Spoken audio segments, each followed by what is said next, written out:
GDGM management, current management of gestational diabetes mellitus.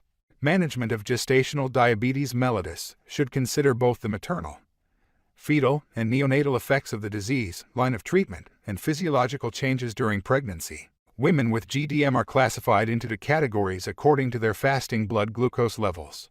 Dietary control is mandatory in both classes, and the addition of pharmacological agents in those with fasting and to postprandial plasma glucose levels lesser than 95 and 120 mg divided by DDL is controversial.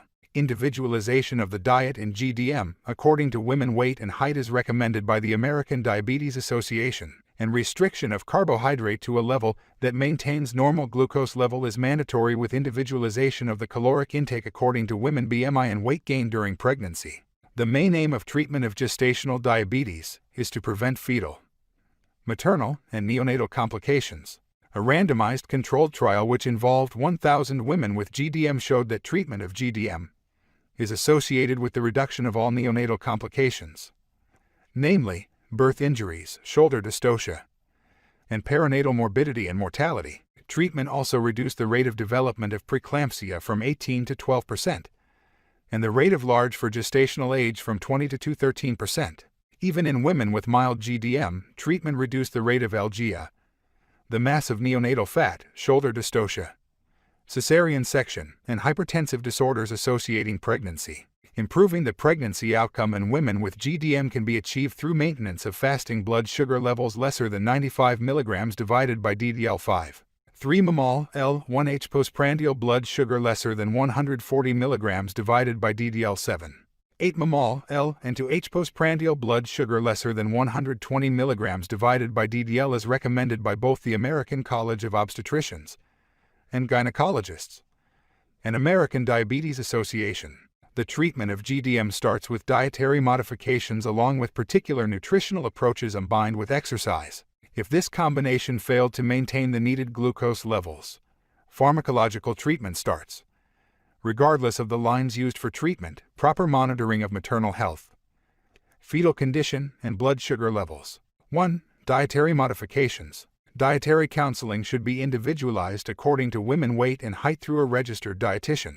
JSOG Committee on Nutrient and Metabolism Problems described a caloric intake of 25, 30 kcal. GGG.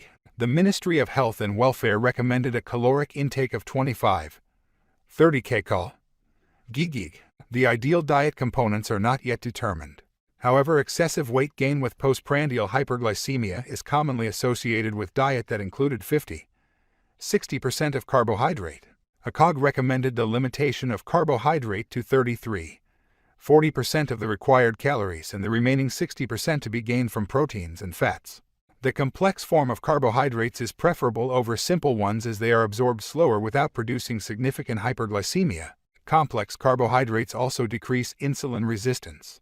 If the routine 3 meals daily failed to achieve the target blood sugar, each meal should be divided into 1 or 1-to-1 ratio to eat 4–6 meals per day. The ADA recommended MyPlate as a healthy guide for each meal, which consists of 25% protein, 25% starch, and 50% non-starchy foods as vegetables, especially steamed ones. Creating MyPlate is a simple and effective method allowing proper control of the blood glucose levels and losing weight. Some foods to be avoided include highly processed foods as white bread, fast foods, alcohol, baked products as muffins and cakes, sugary drinks, candy, and high-starch foods as white rice and white potatoes.